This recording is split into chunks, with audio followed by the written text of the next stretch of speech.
Ja się nie zgadzam z tym, że wszystko jest względne, wszystko jest płynne. Wydaje mi się, że są różne punkty oparcia i tak samo na przykład jest z rolami płciowymi. Na tym moje zastrzeżenie polega do pewnych tam, nie wiem, polityków, powiedzmy aktywistów, że oni widzą w rolach płciowych tylko opresję, a ja uznaję, że jakby ten element opresyjny tam występuje, ale nie tylko, że my czasami tych schematów, tych ról, takiego koryta rzeki też sami potrzebujemy, bo gdyby to nasze życie wewnętrzne się rozlewało, to no nie wiem, to by groziło jakimiś poważnymi konsekwencjami. No, ale to jest chyba to, o czym rozmawiamy od początku dzisiaj, od początku tego spotkania. Nie ma transgresji bez stałego punktu odniesienia. I wydaje mi się, że zarówno w książce, może to wybrzmiewa mniej bardziej dobitnie w książce i w filmie, jak i w filmie, kobiecość i męskość to są te właśnie punkty odniesienia, które przekraczamy, które testujemy, które rozciągamy, sprawdzamy, na ile one są elastyczne, prawda? Jak daleko można granice przesunąć pomiędzy nimi czy poza nie. Natomiast jakby tak jak pan zauważył, chodzi o to, żeby ich nie absolutyzować.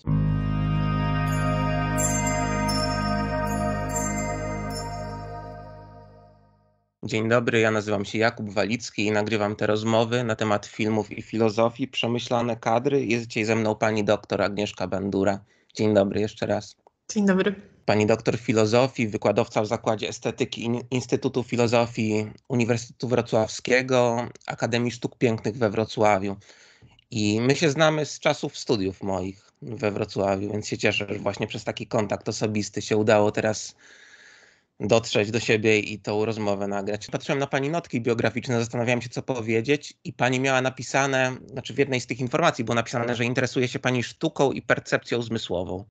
To wciąż pani takie najważniejsze zainteresowania, czy coś tutaj dopowiedzieć? Tak. Można nawet powiedzieć, że ten obszar się poszerzył o kulturę wizualną, obraz w takim szerokim rozumieniu, w szerokiej formule, nie tylko wizualny, właśnie wzrokowy w ogóle. Tak, no ja uważam, że estetyka, no to jest takie tradycyjne podejście, tak? Estetyka jako forma refleksji, analizy czy interpretacji sztuki, no musi się wspierać na tym fundamencie empirycznym, obserwacyjnym, laboratoryjnym, tak? Takim no, współczesnym językiem mówiąc neuropsychofizjologicznym. Pamiętam, że właśnie ja uczestniczyłem w zajęciach przez panią prowadzonych i to było ciekawe, że to była taka kombinacja właśnie filozofii ze sztuką i to pani też odwoływała się do takiej sztuki, którą ja wtedy postrzegałem jako mocno niekonwencjonalną, bo to pamiętam, że była jakaś sztuka ziemi na przykład, jakieś takie rzeczy, których ja nie znałem wcześniej. To wciąż pani się interesuje tym?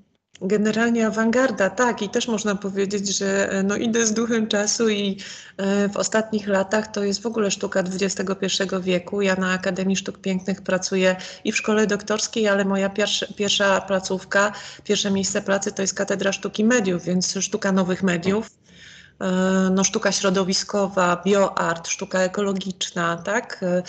Transhumanistyczna czy posthumanistyczna, sztuka fauny, flory, fungi i tak dalej. Także takie no, mocno współczesne rzeczy. Dla mnie awangarda, myślę teraz o awangardzie pierwszej połowy XX wieku, częściowo też o neoawangardzie, to klasyka, panie Jakubie, tak? Także cały czas to robię i cały czas to próbuję promować w naszym instytucie. Jak w ramach tych pani zainteresowań, gdzie się sytuuje film? Jaki pani ma stosunek do kina w ogóle? No właśnie w obrębie sztuki mediów, tak? Jeżeli patrzymy na to z takiej perspektywy no, zawodowej, to w obrębie sztuki mediów jako kolejne medium, kolejna forma ekspresji, również właśnie bardzo artystyczna, no bo też od razu powiem, że ja wolę takie kino no mniej akcji może, tak, a nawet może mniej narracyjne w takim sensie tradycyjnej, linearnej narracji, a bardziej takie eksperymentalne, tak? I film, wideo, animacja, czyli jakby te wszystkie nowe sztuki ruchomych mediów, ruchomego obrazu, tak? No, interesują mnie w tym takim niszowym bardziej aspekcie. No, ale ja myślę, że podzielam takie zainteresowania. Ja też od zawsze lubiłem tego typu kino. Wydaje mi się takie eksperymentalne. Też bardzo lubię kino minimalistyczne, wydaje mi się.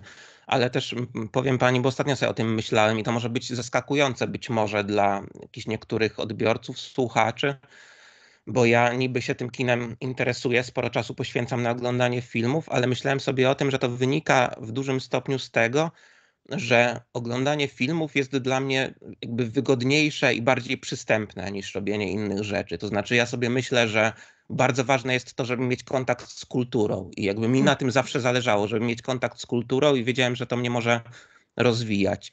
Ale to ja sobie wyobrażam, że ja jakby niekoniecznie musiałbym te filmy oglądać, że mógłbym robić coś innego. Mógłbym czytać książki albo mógłbym się interesować malarstwem. Tyle tylko, że tak się złożyło w związku z jakby ze współczesnym stylem życia, z moim stylem życia, że to oglądanie filmów jest dla mnie zdecydowanie najwygodniejsze i w taki najbardziej produktywny sposób pozwala mi się jakoś rozwijać i jeszcze sprawia mi przyjemność. Tak, tak, zgoda. No, oczywiście są wśród kinomanów, wśród odbiorców filmu tacy, którzy uważają, że nic nie zastąpi tego kontaktu z obrazem filmowym w sali kinowej, prawda? Czy w odpowiednich co najmniej warunkach kina domowego, tak? Ale ja jestem też po tej stronie tutaj, mam bardzo minimalne wymagania techniczne, tak? I też wydaje mi się, że dzisiaj właśnie film pozwala na taki bardzo osobisty i elastyczny odbiór, nie? Że nie ma takich właśnie wymagań. Chciałem powiedzieć, że się spotkaliśmy dzisiaj, żeby porozmawiać o filmie Orlando z 1992 roku w reżyserii Sally Potter. I to jest film, który jest oparty na powieści Virginia Woolf pod tym samym tytułem. Tytuł troszeczkę inaczej brzmi, bo to jest Orlando biografia w tym oryginalnym literackim wydaniu, tak? W tym pierwowzorze. Do tego właśnie tytułu wierniej nawiązuje ten taki quasi-dokument socjologiczny trochę, ale też autobiograficzny Paula Preciado, biografia Orlando Moja polityczna biografia z 2023 roku, do którego będziemy może mieli okazję wrócić. Okej, ja tego nie widziałem, ale fajnie, że pani wspomina, to będzie można jakoś rozszerzyć kontekst rozmowy. Ja powiem może tylko zanim zaczniemy taką normalną rozmowę o samym filmie w 3 zdaniach, bo zawsze coś takiego robię. To jest film, który opowiada o losach Orlando, młodego szlachcica, który zostaje ulubieńcem królowej i akcja rozpoczyna się w 1600 roku. I to jest taki chłopak, który jest wyalienowany, wrażliwy, ma różne aspiracje artystyczne, spędza wiele czasu na łonie natury i obserwujemy, Orlando uzyskuje możliwość, żeby żyć przez 400 lat i przez ten czas jakby w tym okresie rozciąga się akcja filmu. I to jest powieść Orlando Virginia Woolf. To jest taka powieść, która była przedstawiana jako powieść genderowa, bo w zasadzie najważniejszym elementem, znaczy to jest właśnie polemiczne, wydaje mi się, czy to jest najważniejszy element, czy nie, ale ważnym elementem i książki, i filmu jest to, że Orlando przekształca się w Orlandę, to znaczy zmienia płeć na pewnym etapie. I to jest jakby jedna oś fabularna, jeden taki punkt odniesienia, ale poznajemy tego młodego bohatera. Widzimy go właśnie przez kolejne dziesiątki, setki lat, obserwujemy go i on doświadcza rozmaitych przeżyć. Ten film Sally Potter jest podzielony w taki sposób, jest podzielony na rozdziały. One noszą takie nazwy jak śmierć, miłość, poezja, społeczeństwo, narodziny. I my się przyglądamy tej postaci. Polityka, prawda? Polityka, racja, tak. Przyglądamy się tej postaci, temu bohaterowi, który jest taki właśnie androgeniczny od początku, a w pewnym momencie jest w ogóle stwierdzone wprost, że zmienia płeć w toku gromadzenia tych doświadczeń. Swindon, prawda? Bo to jakby ważne jest, kogo osadzono w tej roli.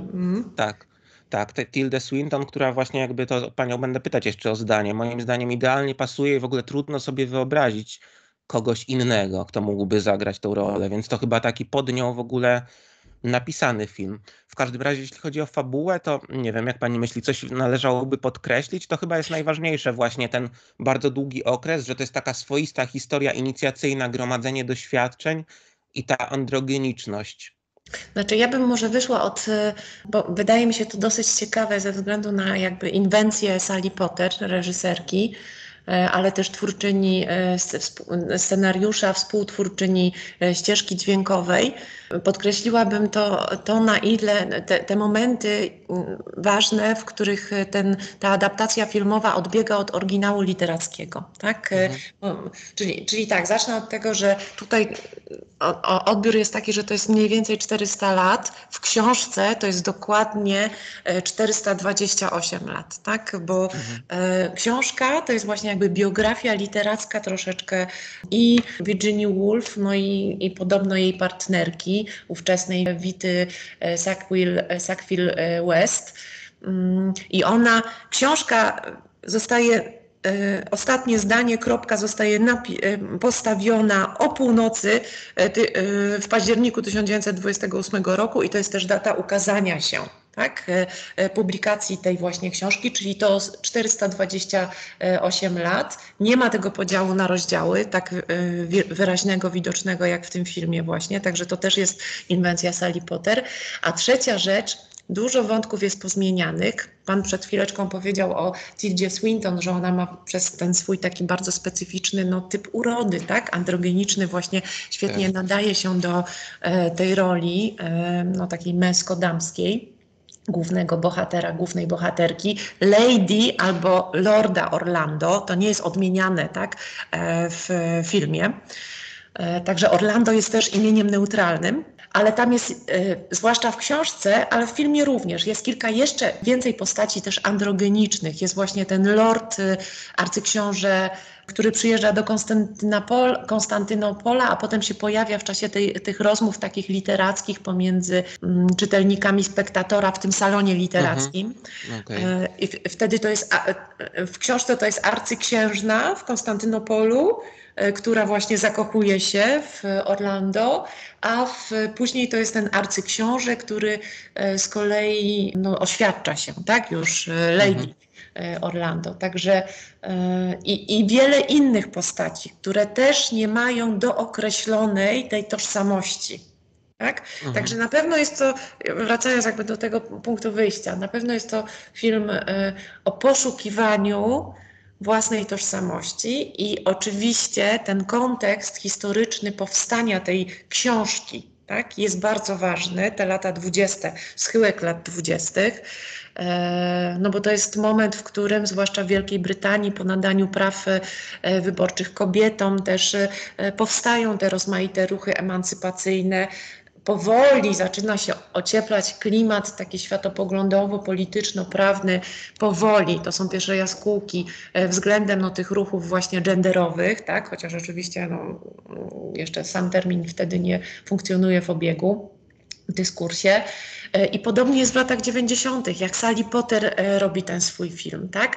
Też po zwrocie postmodernistycznym, po nowoczesnym, po tych ruchach lat 70., emancypujących mniejszości płciowe, mniejszości seksualne, ale też kulturowe, tak, etniczne, czy nawet prawa zwierząt, prawda, bo to jakby wszyscy ci wykluczeni jakby dochodzą do głosu w dyskursie.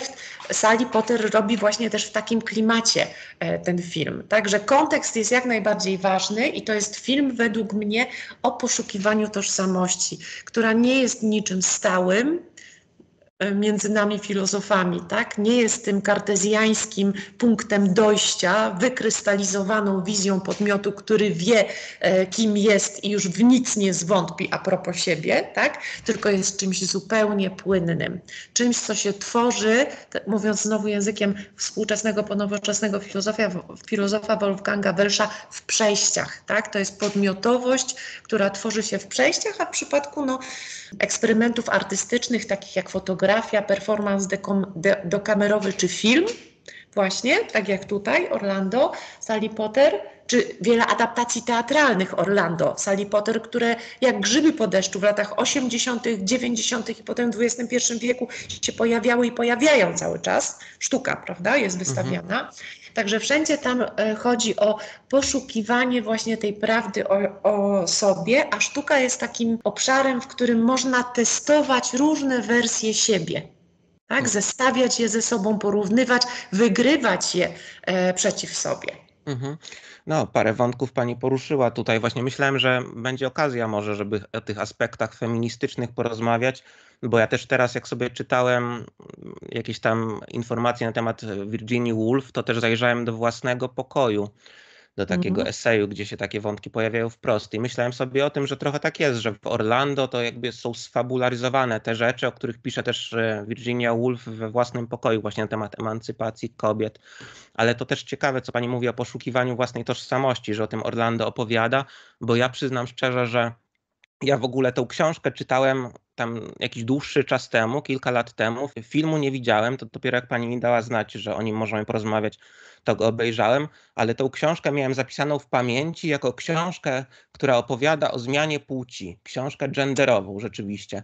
A teraz jak przeczytałem ją jeszcze raz i obejrzałem film, to uważam, że ona wcale nie opowiada o tym. To znaczy, że to jest jakiś jeden z wielu elementów, ale że to jest odgałęzienie tego jądra, które jest Jasne, czymś znacznie ale szerszym. ad vocem, panie Jakubie, już co najmniej 3 wątki, bo rozmowa się wartko toczy, a być może gdzieś zapomnimy o tym. 3 wątki mi się tutaj włączyły.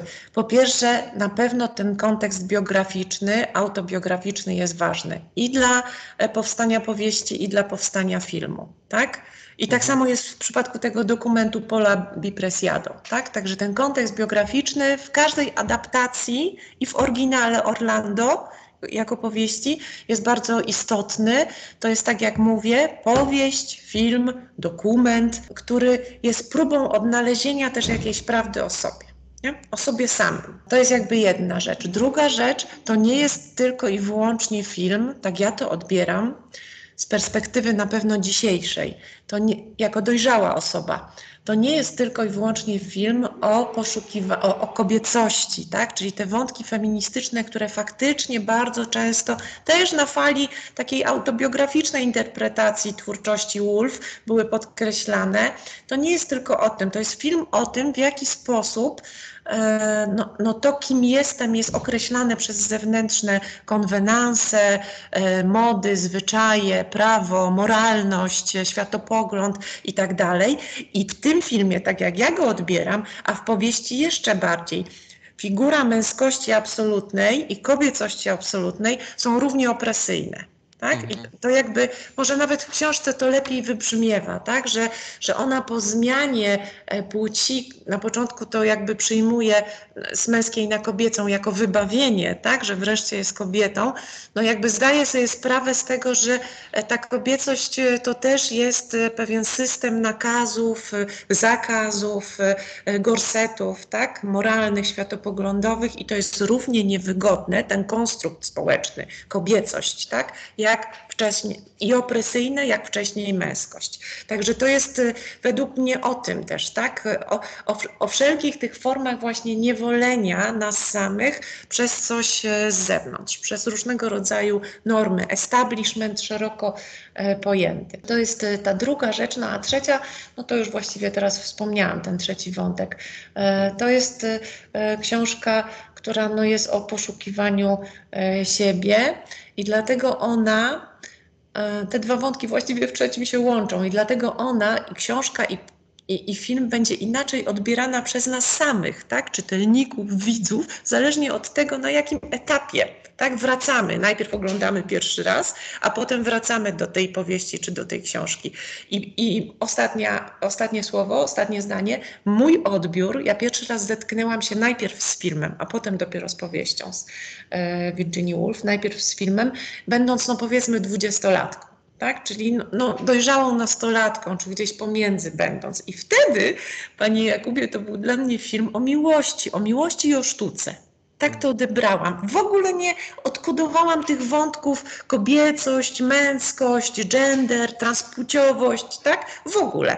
Natomiast jako dorosła osoba podchodzę do tego filmu jak do takiej właśnie wizualnej odysei podróży po różnych rolach, tak, jakie odgrywamy, czyli troszeczkę inaczej i też bardziej krytycznie, tak, widzę na przykład. Pierwszy mój odbiór to był taki bardzo na serio, romantyczny. Ja tak czytałam tę książkę, oglądałam ten film, tak? I w ogóle nie odkodowałam tego drugiego przesłania. A dzisiaj wiem, że to jest ironiczny komentarz na temat właśnie tych konwenansów, na temat sztuki, mody też, tak? Literatury, filozofii. i historii, polityki, społeczeństwa i że to jest satyra właściwie, można powiedzieć, że to jest film, który jest satyrą na film, tak? Czy sztuka, która jest satyrą na sztukę. Jeśli chodzi o tą sztukę, to właśnie trudno nie wspomnieć o tym, że ten film też pięknie wygląda. On jest taki ostentacyjnie artystyczny przecież. Są takie sceny, w ogóle sceny otwierające ten film z pochodniami, ale też jakieś takie śnieżne scenerie, takie sceny, kiedy ci bohaterowie jeżdżą na łyżwach, to one są jak takie małe dzieła sztuki, jak dla mnie. I to jest chyba też taka artystyczna siła oddziaływania tego filmu. Właśnie znowu pani trochę wątków poruszyła. Ja chciałem do kilku się odnieść właśnie nad tymi rolami płciowymi. Na przykład zastanawiałem się i to jest coś takiego, o czym pomyślałem, że to nawet jest moje zastrzeżenie do tego filmu i wydaje mi się, że w książce to wypadało lepiej, a w filmie trochę mniej, bo właśnie w książce być może jest tak, jak pani mówi, ale oglądając ten film ja miałem takie wrażenie, że Sally Potter, ona opowiada o tych rolach płciowych, oczywiście, opowiada o tym, że one są opresyjne w jakimś sensie, ale właśnie koncentruje się na tym, na przykład, że kobiety są poszkodowane w ten sposób. Jest na przykład taka scena rozmów, kiedy siedzą tam jacyś znani pisarze. Środowisko literackie Spektatora. Tak, i oni rozmawiają w taki szowinistyczny sposób o kobietach, uprzedmiotawiają je, mówią, co kobieta może, co nie może, co powinna i czego nie powinna i tak dalej. I to jest jakby słuszne spostrzeżenie moim zdaniem, że tak się zdarza, że to jest opresyjne działanie, że nie powinno się tego robić, ale z drugiej strony mężczyźni, oni w tym filmie nie są ukazani przecież w najlepszy sposób, bo ja sobie pomyślałem, że ta Sally Potter, ona robi trochę coś takiego, że z jednej strony mówi o tym, że jak rozmawiamy o kobietach, to nie powinniśmy sięgać po jakieś takie stereotypowe sposoby oceniania kobiet, ale z drugiej strony, kiedy pojawiają się mężczyźni, to są na przykład takie uwagi, tam ten jeden z tych adoratorów, to jest chyba adorator Orlandy, Lady Orlando, z tego co pamiętam, wypowiada takie zdanie, że Anglia to ja, albo na przykład są takie wątki, nie wiem, czy pani odnosiła takie wrażenie, że jest coś takiego, ja odnosiłem takie wrażenie, że męskość jest trochę skojarzona z takim dążeniem do władzy i z tym kolonializmem w zasadzie wprost, że męskość się wyraża w takich działaniach jakichś agresywnych, sztywnych i tak dalej. I sobie pomyślałem, czy to nie jest tak, że my tutaj jakby unikamy odnoszenia tych stereotypów płciowych do kobiet, ale Sally Potter trochę nam podsuwa takie stereotypy do interpretowania męskości. Może, chociaż tak jak pan zauważył, wydaje mi się, że ta wizja, ta dychotomia męskość-kobiecość, ona jest no jakby siłą rzeczy bardziej widoczna w filmie jako no mniej takim, mniej warstwowym, mniej kompleksowym dziele sztuki, tak? Jednak powieść jest bardziej aluzyjna, tak? Intertekstualna, a film no ze względu również na długość, prawda? Określoną, zawsze stanowi pewne uproszczenie. To zacznę od końca, bo jeszcze chcę się odnieść do tego wątku takiego stricte wizualnego, stricte estetycznego, od którego pan zaczął. Natomiast, no nie wiem, może i faktycznie w filmie jest tak, że przeważa większość tych typów męskich, takich negatywnych, tak? Tych właśnie tak negatywnych, pejoratywnych stereotypów, chociaż od takiego stereotypu odbiega w pierwszych scenach filmu młody Orlando, tak? Oczywiście wpisując się jak najbardziej w pewną modę epoki. Tam zresztą nie wiem, czy pan pamięta, że ta scena przyjazdu Elżbiety I na dwór ojca Orlando zaczyna się taką arią wyśpiewaną przez też androgenicznego młodzieńca, granego przez Jimmy'ego Somerville'a.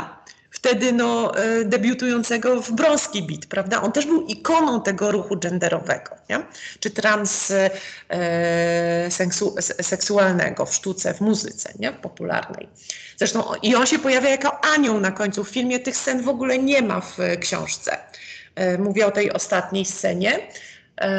Tam mamy ten gęś, tak, jako metaforę, no właśnie interpretowane było to na różne sposoby i samolot, którym przelatuje nad Orlando w książce jej mąż, bo w ogóle zupełnie inaczej książka się też kończy, prawda, że ona jednak wychodzi za tego romantyka, tego awanturnika, podróżnika, kapitana statku i przez to ratuje swój majątek i zachowuje niezależność ekonomiczną, tak, a Sally Potter zrezygnowała z tego bardzo kluczowego momentu w scenariuszu swoim. No i właśnie mamy tego ostatniego bohatera, tego męża w powieści, a kochanka wreszcie, ukochanego, tak? Tego mężczyznę, na którego chyba, czy właściwie połówkę, na którą, o tak można powiedzieć, czekała całe życie, bo on też ma taką specyficzną urodę, ja bym dzisiaj powiedziała mężczyzny metroseksualnego, tak? To jest bardzo zadbany, wymuskany, tak?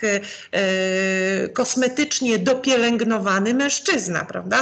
Ogolona klatka, ogolona twarz, gładziutka, bardzo kobiece rysy twarzy, tak? Takie maryjne wręcz bym powiedziała, prawda? Także jest ten ostatni bohater, który no tak bardzo pasuje Orlando, głównej bohaterce, ze względu na filozofię taką życiową, którą wyznaje. Jego życie polega na poszukiwaniu wolności. Tak, ale też ja wejdę pani w słowo, że oni trochę tak jakby odkrywają, że te relacje damsko-męskie to jest trochę takie wymienianie się rolami. Ja odnosiłem takie wrażenie w takim sensie, że ten mężczyzna, on jest też empatyczny, jakby rozumiał lepiej niż inni mężczyźni sytuację kobiet, ale oni nawet prowadzą takie rozmowy, że ona sobie wyobraża, jak to byłoby być mężczyzną, jak to było być mężczyzną, on sobie wyobraża, jak to by było, gdyby on był kobietą. I tutaj jakby widać, że ja to odczytałem jako taką sugestię, że jakby możesz być mężczyzną, jeżeli rozumiesz lepiej kobiecość. Możesz być kobietą, jeżeli rozumiesz męskość. Rozumiesz jakieś takie wzajemne relacje pomiędzy tymi rolami płciowymi. Bardziej świadomie podchodzisz do nich. I ten mężczyzna właśnie jakby taką świadomość miał. I oni chyba w związku z tym też się dogadują, przypadają sobie do gustu. Tak, tak, dokładnie. I wydaje mi się, że lepiej właśnie to widać w książce niż w filmie, w której faktycznie ta męskość jest na zasadzie i kobiecość takiego kontrastu przedstawiana często, tak? Podczas gdy chodzi właśnie o tę płynność.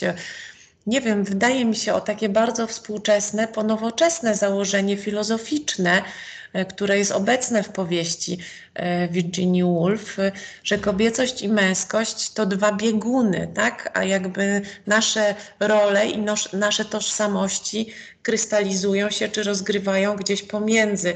I jakby no nie ma czysta męskość i czysta kobiecość, tak? To są jakieś konstrukty. A sama kobiecość i sama męskość to są pojęcia względne, które definiują się w relacji do siebie, tak jak prawo i lewo, czy wschód i zachód, prawda?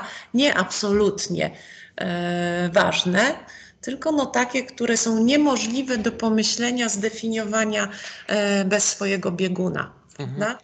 No właśnie pani powiedziała o tym, że pani zdaniem ten film, on jest o tożsamości, o poszukiwaniu tożsamości. Ja wcześniej stwierdziłem, że moim zdaniem on... I o sztuce.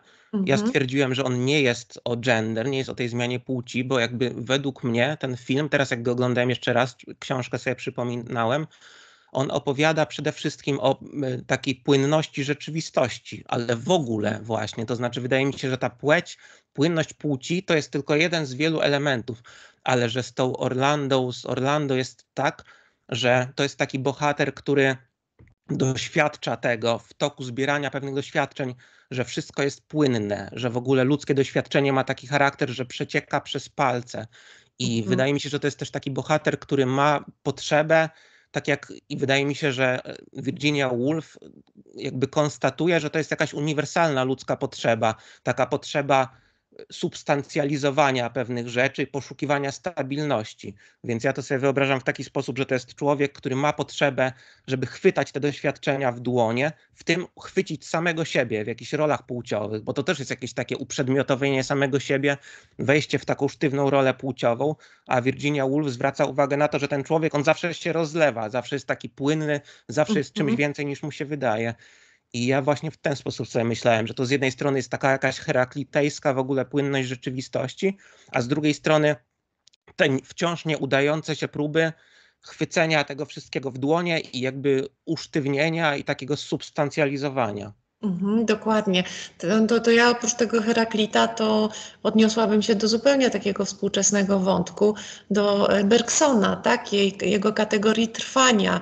I można też, i wiem, że wiele osób podchodząc do tego filmu od takiej strony właśnie filozoficznej, traktuje ten film, to dzieło i tę książkę jako rzecz o czasie, o trwaniu właśnie, o przemijaniu, tak?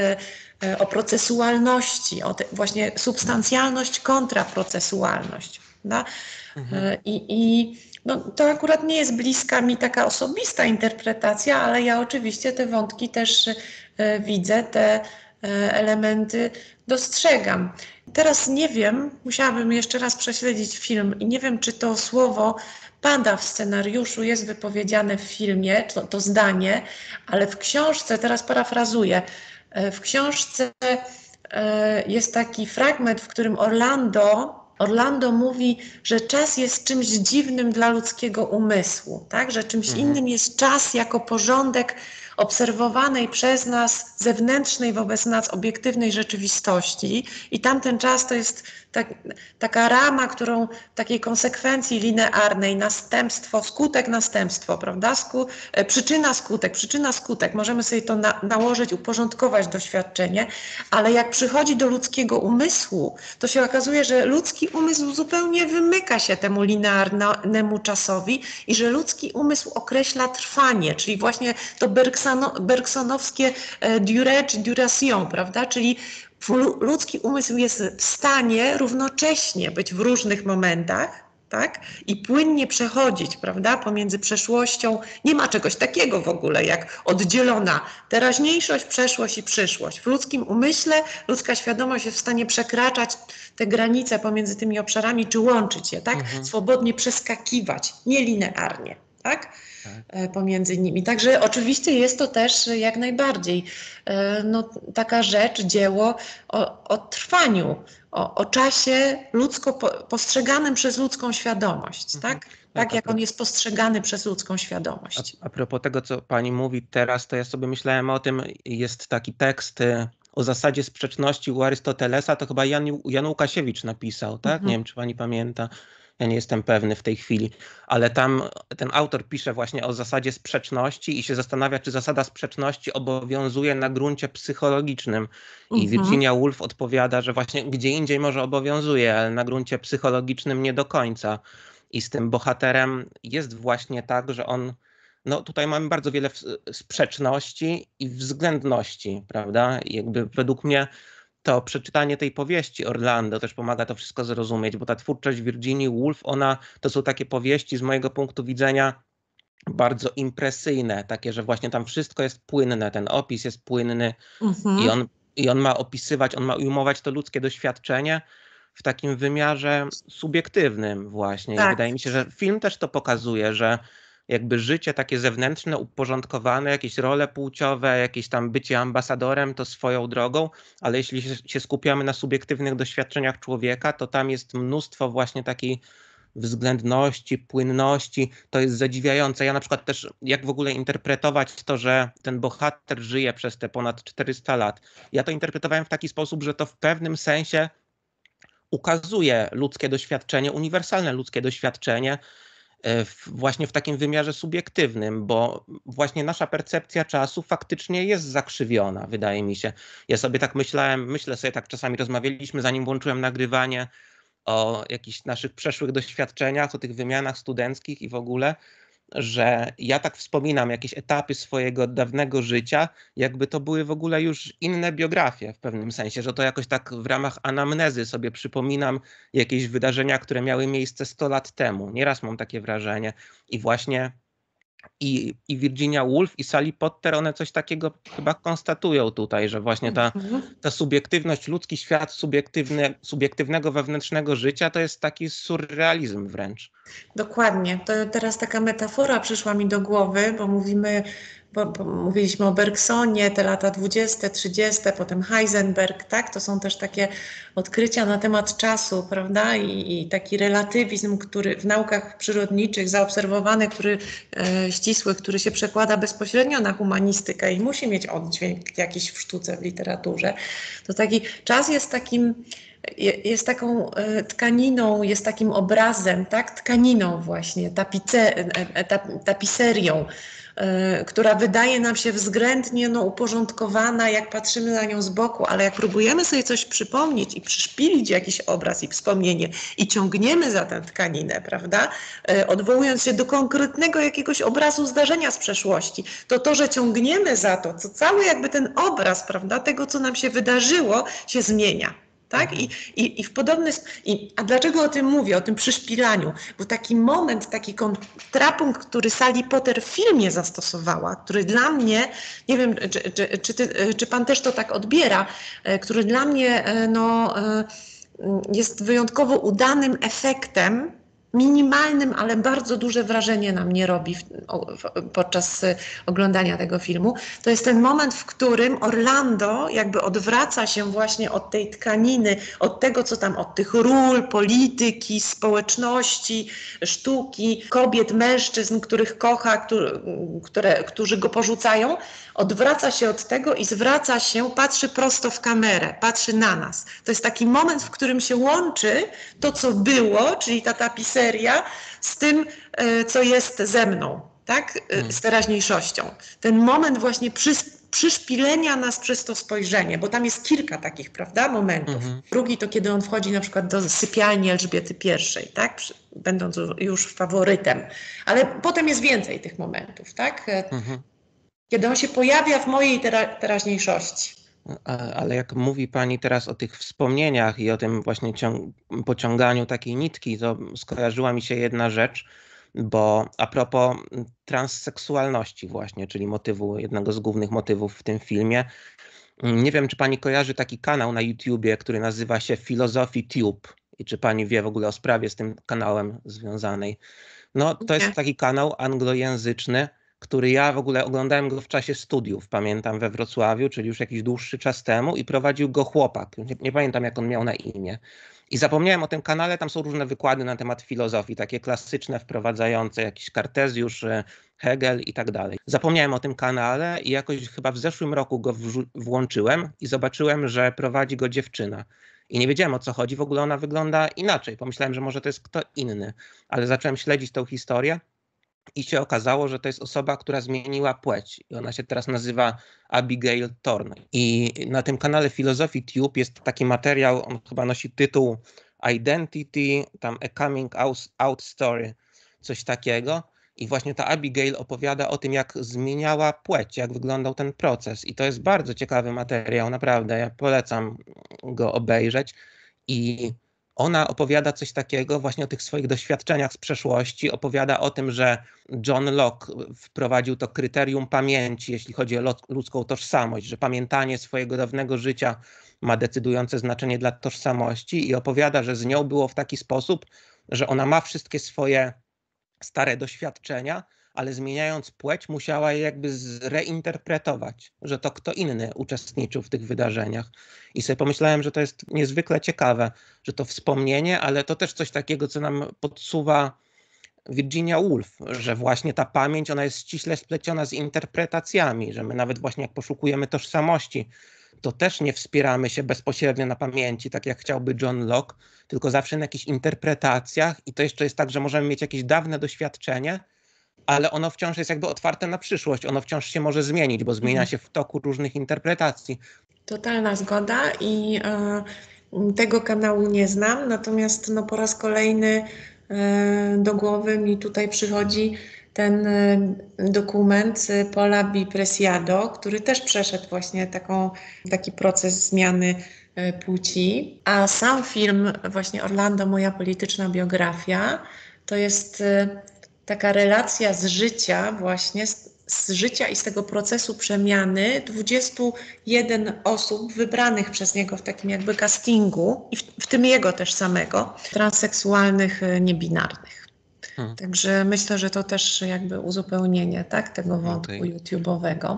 Chciałem panią jeszcze o jedną rzecz zapytać, może trochę wracając do tego, o czym wcześniej rozmawialiśmy, bo to wydaje mi się ważne. O tym nie wspomniałem w ramach tego wprowadzenia, że Orlando to jest też taki bohater, który się wydaje nieszczęśliwy i tak melancholijnie usposobiony, wyobcowany mocno od samego początku. I pytanie właśnie, dlaczego on takie wrażenie sprawia, nieszczęśliwego, później jako ona. I właśnie a propos tego czasu, jeszcze wracając do tej kwestii czasu. I to moim zdaniem tutaj się splata kilka tych tematów, bo tutaj się splata też ten temat takich prób substancjalizowania rzeczywistości. I to na mnie zrobiło wrażenie. Pani wspomniała, że pani miała poczucie, że ten film to jest filmem o miłości. Jest taki etap w tym filmie, kiedy Orlando poznaje Saszę, czyli tą córkę ambasadora rosyjskiego, zakochuje się w niej I tam są właśnie takie motywy, właśnie jakieś takie melancholijne, powiedzmy. Nawet jest jakiś dialog, pamiętam, to chyba Sasha mówi do Orlanda właśnie, że on Tak. się martwi, nie jest szczęśliwy, chociaż teraz jakby szczęście do niego przyszło, w związku z tym, że martwi się tym, że szczęście prędzej czy później się skończy. I to jest właśnie jakby ten element czasu, tego przemijania. Właśnie ten film chyba on też opowiada o przemijaniu i o tym, że człowiek ma problem, bo on, i też ten film opowiada przecież o takich próbach życia teraźniejszością, wydaje mi się, że człowiek jest osadzony w tym przemijaniu i że to przemijanie w pewnym sensie mogłoby się wydawać, że unieważnia wszystkie jego doświadczenia, a istota rzeczy polega na tym, żeby w ogóle zmienić swoje spojrzenie na rzeczywistość i jakoś tak się zanurzyć w teraźniejszości i że gdyby człowiek był w stanie coś takiego zrobić, to znaczy uczestniczyć w tych doświadczeniach, w tym ich ruchu, w tej ich płynności, to byłby w stanie też chyba szczęście zyskać i Orlando się z czymś takim mierzy, prawda, w jakimś takim wymiarze etycznym. Tak, ale wydaje mi się, że znowu tutaj to chyba nie można tak jednoznacznie tego filmu i książki interpretować. On oczywiście, no, źródłem jego melancholii jest to zawieszenie pomiędzy tym czasem obiektywnym, trwaniem obiektywnym, a trwaniem subiektywnym, tak? Tym doświadczeniem subiektywnym pomiędzy tym, co było i teraźniejszością.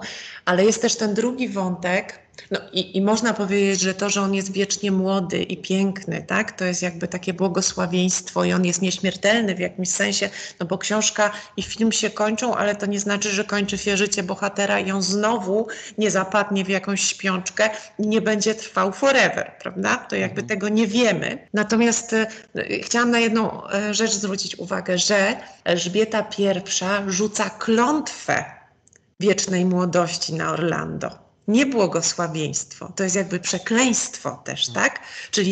Czyli ona go przeklina, rzuca na niego klątwę wiecznej beztroski, tak? I wiecznego, no, młodzieńczego entuzjazmu. I wydaje mi się, że właśnie ta bardziej chyba podkreślona w filmie nostalgiczna, tak, melancholijna natura Orlando, że ona ma jakby przyczyną jest właśnie ta taka ambiwalencja egzystencji. No i ja by się chciało tutaj to tak podsumować, powiedzieć, że no, ludzie się dzielą na tych, którzy mają świadomość tej ambiwalencji i tkwią pomiędzy, i tych właśnie kartezjańskich, silnych, tak, wiedzących, o co chodzi w ich życiu, którzy nie mają tych problemów i przez to jakby są bardziej beztroscy, tak?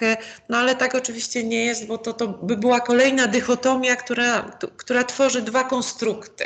Pozostając na takim obszarze tematycznym, w ogóle chciałem pani przeczytać jeden cytat, bo on nie pochodzi z książki Virginia Woolf, tylko ze Zmartwychwstania Tolstoja, ale on mi utkwił w pamięci mocno i przyszedł mi do głowy teraz. Wydaje mi się, że on w pewnym sensie pasuje do tego, o czym ta książka, film opowiadają. To jest ten cytat z Tolstoja. Ludzie są jak rzeki. Woda jest we wszystkich jednakowa, wszędzie ta sama, ale rzeka bywa wąska, szeroka, spokojna, czysta, zimna, mętna, ciepła. Tak samo bywa z ludźmi. Każdy człowiek ma w sobie zalążki wszystkich ludzkich cech. Czasami ujawnia te, czasem znowu inne. Bywa nieraz zupełnie do siebie niepodobny, pozostając jednakże wciąż sobą.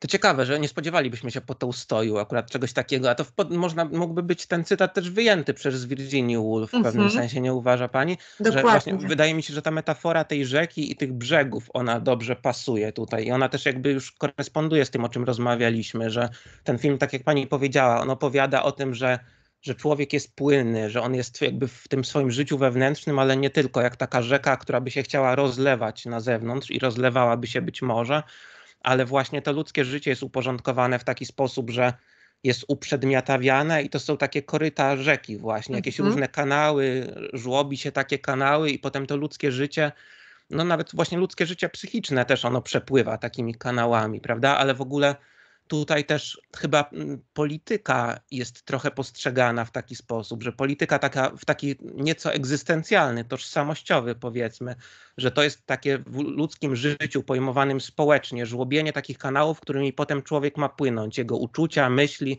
i tak dalej mają płynąć takimi rzekami, które ktoś tam przygotował, właśnie choćby w sensie płciowym. A ja bym dodała właśnie do tej polityki, bo tutaj oczywiście pełna zgoda i tu znowu ten kontekst historyczny powstania powieści, a potem filmu jest ważny, tak? Czyli to budzenie jakby tej świadomości takiej emancypacyjnej, kolejne fale. A oprócz polityki to moda czy rynek szerzej jeszcze i medycyna, tak? To są te wątki, które no dzisiaj bym jeszcze dodała do tych właśnie takich determinant, czy do tych mechanizmów sterujących, czy jakby regulujących właśnie brzegi tej rzeki, którą płyniemy, którą płyną nasze życia. Także polityka, ekonomia i medycyna, tak? No bo dzisiaj jakby ta kwestia płynności płciowej, transpłciowości to jest kwestia medycyny takiej, jakby to powiedzieć, powierzchniowej, software'owej. Myślę teraz o kosmetykach, o ubiorze, tak? Tym można w jakiś sposób zmieniać swój wizerunek, dryfować pomiędzy męskością, kobiecością, ale to jest też kwestia takiej hardware'owej medycyny, prawda? Chirurgii plastycznej i terapii, tak, farmakologicznych czy nawet genetycznych eksperymentów. Ja chciałem zapytać jeszcze o ten feminizm, o tym sobie teraz pomyślałem, że właśnie jakby pani odpowiedziała na takie pytanie, co może nawet bardziej Virginia Woolf nam mówi istotnego na temat feminizmu, bardziej niż Sally Potter.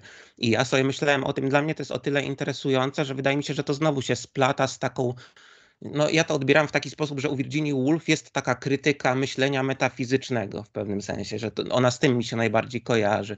I ona właśnie jakąś taką opresyjność ról płciowych jakby kojarzyła z tym, opresyjność w stosunku do kobiet, która jest w filmie ukazana, że właśnie jakby mężczyźni, którzy tutaj występują, oni są tacy przestraszeni i oni mają potrzebę takiego właśnie uprzedmiotowienia kobiet, ale jakby na podobnych zasadach, na takich zasadach, że człowiek w ogóle uprzedmiotawia rzeczywistość, boi się, że straci różne rzeczy, boi się, że wszystko mu przecieka przez palce, a chciałbym obcować z rzeczywistością, która jest konkretna. I tutaj trochę ja odnosiłem wrażenie, że właśnie ten stosunek do kobiet, on jest skojarzony z tym kolonializmem, czyli z takim przekonaniem, właśnie ten jeden bohater mówi, że Anglia to ja, potem rozmawia ten adorator z Orlandą i mówi, że ona ma należeć do niego, ona pyta dlaczego, on mówi, że dlatego, że on jej pragnie i ona ma należeć do niego.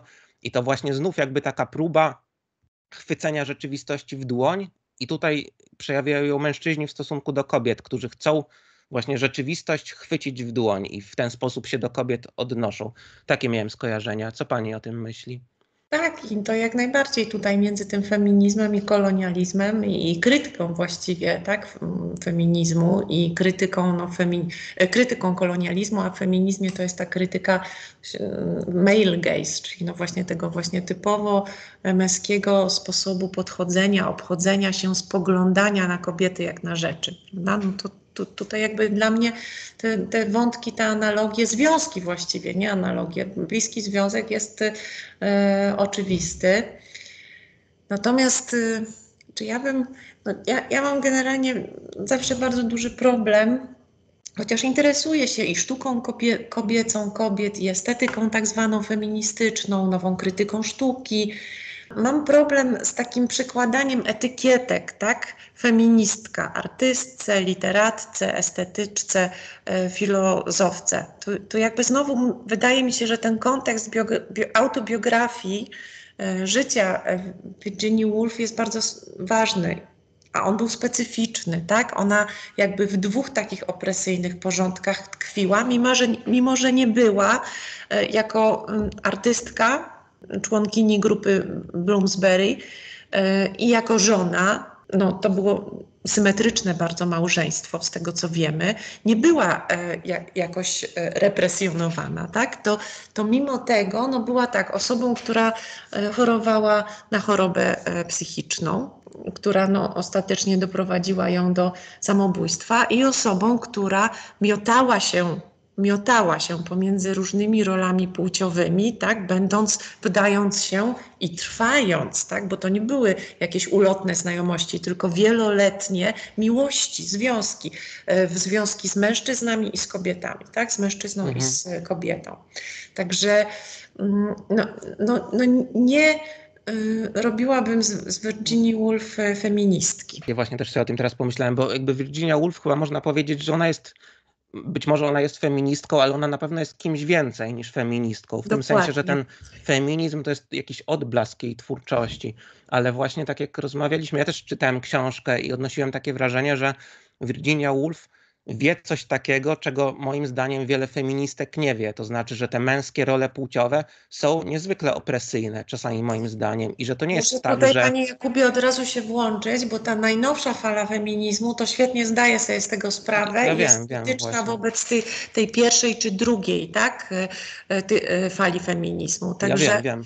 Tylko to, właśnie ja trochę ubolewam nad tym, że to się moim zdaniem nie przebija jakoś w sferze publicznej za dużo. Ja czasami jak rozmawiam z jakimiś koleżankami, to wydaje mi się, że one sobie nie zdają z tego sprawy, a ja to postrzegam w taki sposób. To znaczy uznaję, że te role męskie, płciowe, one są bardzo opresyjne w wielu przypadkach i że to jest wielkie uproszczenie mówić, że po prostu mężczyźni mają pewne przywileje i tyle. I że to jest takie zero-jedynkowe, że jedna płeć ma dostęp do przywilejów, a druga nie. I wydaje mi się, że w książce, w filmie to nie wiem, ale w książce jest bardzo wiele takich uwag, że jakby dość symetrycznie to Virginia Woolf konstatuje wszystko. dokładnie, ale to na obronę filmu dodam, od tego zacznę, że ja w filmie też to widzę, tak?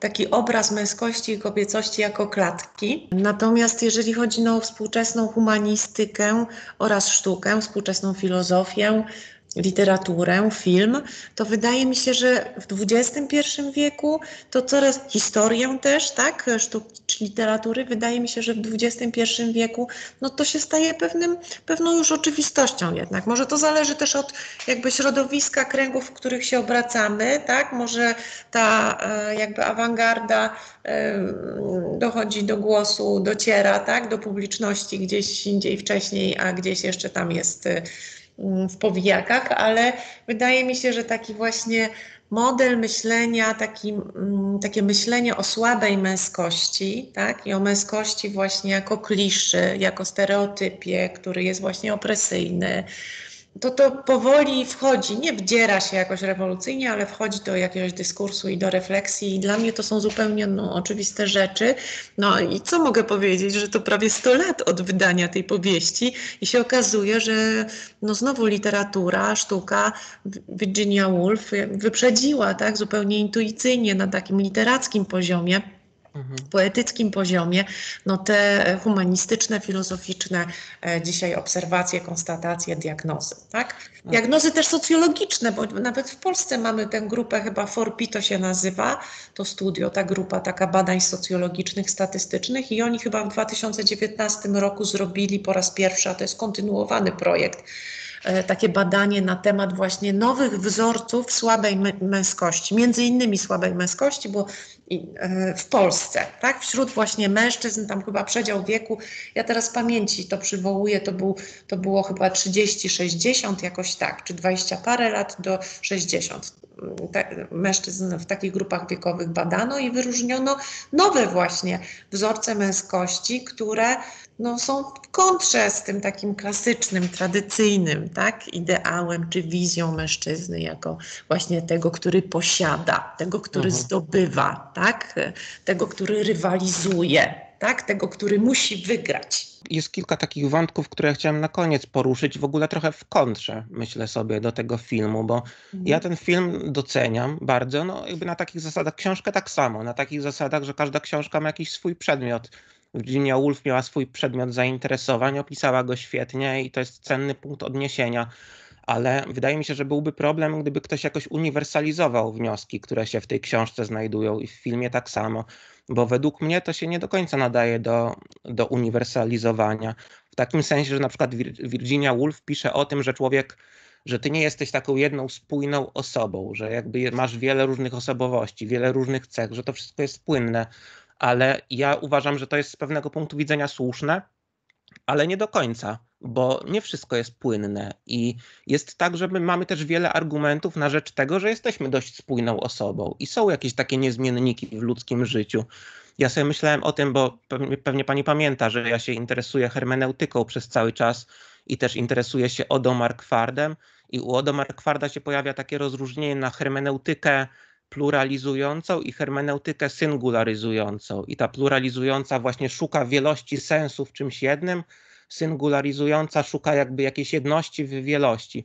I wydaje mi się, że się powinno robić i jedno, i drugie. I że jakby prawda się dopiero wyłania z takiego konfliktu tych różnych hermeneutyk. I wydaje mi się, że to jest istotne, żeby ludzie też o tym wiedzieli, że to ja się nie zgadzam z tym, że wszystko jest względne, wszystko jest płynne. Wydaje mi się, że są różne punkty oparcia i tak samo na przykład jest z rolami płciowymi. Ja na przykład zakładam, że na tym moje zastrzeżenie polega do pewnych tam, nie wiem, polityków, powiedzmy aktywistów, że oni widzą w rolach płciowych tylko opresję, a ja uznaję, że jakby ten element opresyjny tam występuje, ale nie tylko, że my bardzo często właśnie, nie wiem, czy jak pani myśli, czy Virginia Woolf wiedziała o tym, czy ona to podkreślała, że my czasami tych schematów, tych ról, takiego koryta rzeki też sami potrzebujemy, bo gdyby to nasze życie wewnętrzne się rozlewało, to no nie wiem, to by groziło jakimiś poważnymi konsekwencjami.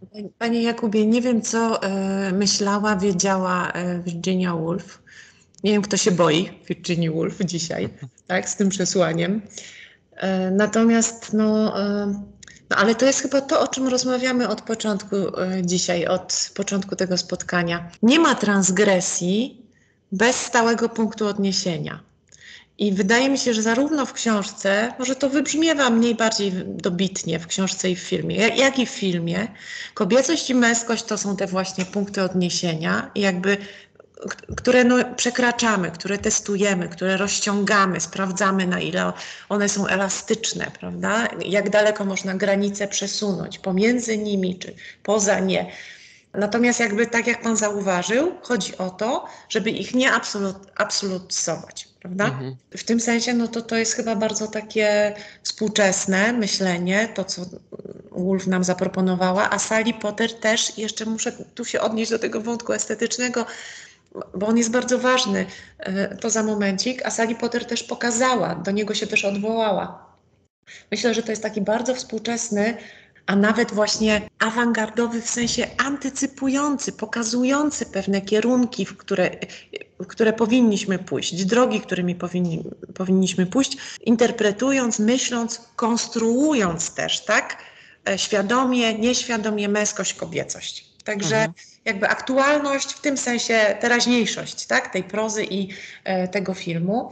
A jeszcze, bo zmierzamy ku końcowi, jeszcze chciałam ten jeden wątek poruszyć, bo już 2 razy mi to wróciło. Virginia Woolf, tak jak pan zauważył, ona pisze w taki bardzo specyficzny, no wiadomo, licencja poetyka, ale też znowu klimat literacki epoki, sposób, tak, mamy tę strategię, ten model opisu rzeczywistości na zasadzie strumienia świadomości, tak, u niej zwłaszcza w falach, tak, fale to według mnie, ale pokój też, to są takie dzieła, w których no właśnie widać ten styl, ta poetyka, tak, ten nowy język poetycki, literacki dochodzi do głosu w opisie rzeczywistości i w introspekcji też, w opisie własnych przeżyć. A Sally Potter, no w związku z tym, że to jest inne medium, obrazowe bardziej, dźwiękowo-obrazowe, używa muzyki i obrazu, tak, w tym właśnie scenografii bardzo rozbudowanej, barokowej, grającej z tradycjami z historii sztuki zachodniej rozmaitymi. Pan mówił o tym, że niektóre sceny wyglądają jak inscenizacje, prawda? Ja bym tutaj też do malarstwa, portretu niderlandzkiego, a potem romantycznego się odwołała. Ale ważne są też kostiumy na przykład w tej warstwie estetycznej. To jest niesłychanie przemyślany, rozbudowany język wizualnej poezji, tak? To, co zrobiła poezji i muzyki, tak? No bo mamy właśnie tych wykonawców i mamy tę ścieżkę dźwiękową zaprojektowaną też między innymi przez Sally Potter. Także mamy tutaj to jako odpowiednik właśnie tego bogactwa językowego i tej poezji, prozy Virginii Woolf. I też jako taki punkt odniesienia chciałam polecić taką wystawę, która się właśnie odbyła, a była bardzo interdyscyplinarna w 2021 roku w Metropolitan Museum. Ona była poświęcona 150 latom mody, historii scenografii, też kostiumologii. I ona była mocno inspirowana prozą Virginii Woolf oraz Cunninghama.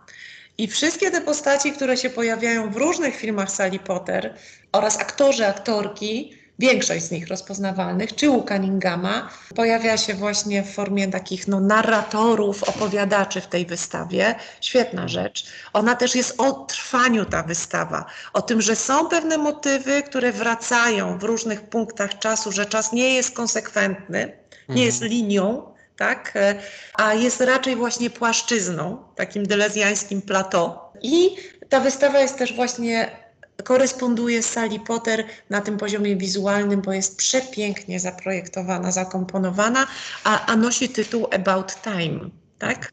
Właśnie. Okej. No to brzmi zachęcająco. Także Właśnie też gorąco polecam.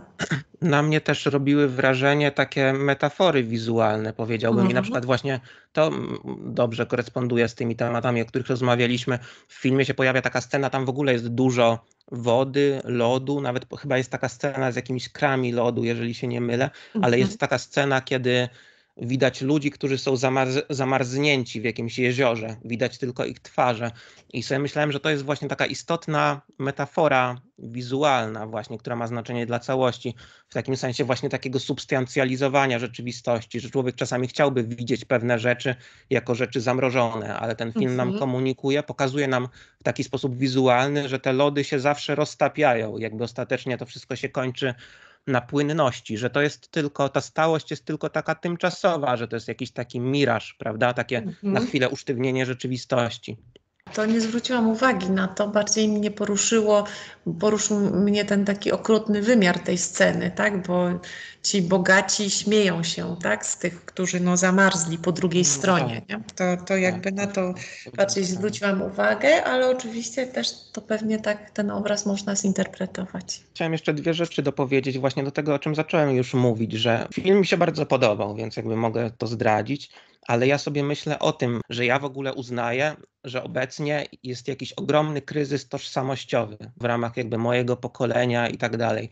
I to jest coś, co jest dla mnie istotne, bo wydaje mi się, że właśnie takie tematy, konstatowanie tego, że wszystko jest płynne, że wszystko jest względne, znaczy w jakimś sensie, to jest uproszczenie, teraz rozmawialiśmy, że to jest uproszczenie, że ono jest istotne, ale kiedy my o tym rozmawiamy, my powinniśmy pamiętać o tym, w jakim kontekście o tym rozmawiamy, że rozmawiamy o tym właśnie w ramach tego istniejącego obecnie kryzysu tożsamościowego, a on według mnie wynika z tego, że już jakby zbyt wiele rzeczy jest względnych, że ludzie mają, to chyba Hannah Arendt takiego sformułowania użyła, że jest coś takiego jak tyrania możliwości i takie uwagi związane z tym, że jakby okazuje się, że ten nadmiar wolności czasami człowiekowi nie służy, w tym sensie, że bardzo potęguje jego dezorientację i wydaje mi się, że z czymś takim my mamy do czynienia, z taką ogromną dezorientacją związaną z tą tyranią możliwości, właśnie z takim poczuciem, że wszystko jest płynne i ja mam poczucie, że trochę trzeba odpowiadać na to, w takim sensie, że zwracać uwagę, że jednak są punkty odniesienia, że są jakieś role, które też się przydają, nie zawsze są opresyjne i że my jakby powinniśmy się czasami usztywnić, być może w pewnych rzeczach to nie zawsze jest złe. Jasne i bardzo oczywiście słuszna uwaga i ponownie nasz osobisty kontekst, tak, naszej historii, właśnie naszego życia, biografii, kiedy żeśmy dorastali, dojrzewali. Dla mnie ten film jest pocieszający, czy właśnie emancypujący, czy wyzwalający w jakiś sposób i ta alternatywa właśnie tej płynnej tożsamości jest czymś dla mnie atrakcyjnym, bo ja jestem z tego pokolenia, które wie, przeciwko czemu jest to manifest, tak? Natomiast wyobrażam sobie też, pan jest z innego pokolenia, ja jestem mamą 16-latka i zdaję sobie sprawę z tego, że podobnie jak młodość dla Orlanda wieczna jest przekleństwem, tak ta właśnie tyrania możliwości, czy ten niezhierarchizowany, niezwersyfikowany pluralizm również może być opresyjny, może nawet bardziej opresyjny niż niemożliwość wyboru. Okej, myślę, że to w zasadzie wszystkie rzeczy, które ja tutaj miałem w notatkach. Jest coś takiego, o czym pani chciałaby porozmawiać jeszcze, czy będziemy już To jest kończyć? temat rzeka i bardzo chętnie kiedyś wrócę jeszcze do tych wątków, bo wydaje mi się, że to są wątki, które w różnych innych dziełach też literackich, filmowych, w sztuce generalnie wracają. Problem właśnie tożsamości, podmiotowości, ego, tak? Bo to jest jeszcze szerszy problem. Chętnie do tego wrócę. Tylko dodam, że myślę, że zostało jeszcze sporo wątków, bo na przykład o takich wątkach ekologicznych przecież można byłoby rozmawiać, ale też o takiej wizji trochę freudowskiej, czy jak u Jean-Jacques'a Rousseau, jakiejś niewoli kultury, prawda? Ale to No. wydaje mi się, że jakoś tam dochodziło do głosu w tej naszej rozmowie. Też wydaje mi się, że dużo rzeczy nam udało się omówić. Okej, w takim razie ja dziękuję bardzo. Zatrzymam nagrywanie, jeszcze panią na chwilę zostawię tutaj w Mhm. połączeniu. Dziękuję również. Dziękujemy wszystkim.